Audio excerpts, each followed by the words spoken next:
விரும்பியது மட்டுமே நடக்கணும், விரும்பாததை நடக்கவே கூடாது என்ற அளவுக்கு ஓதப்படுகின்ற ஒரு திக்ர் தான் இந்த திக்ர்.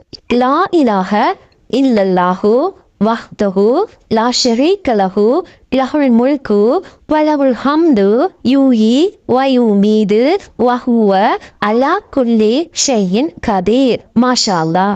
அல்லாஹ் பற்றிய எந்த அளவுக்கு சிறப்பான வரிகள் பார்த்தீங்களா? பற்றி திருமதியில் 3474வது அறிவிப்பாக வந்துள்ளது.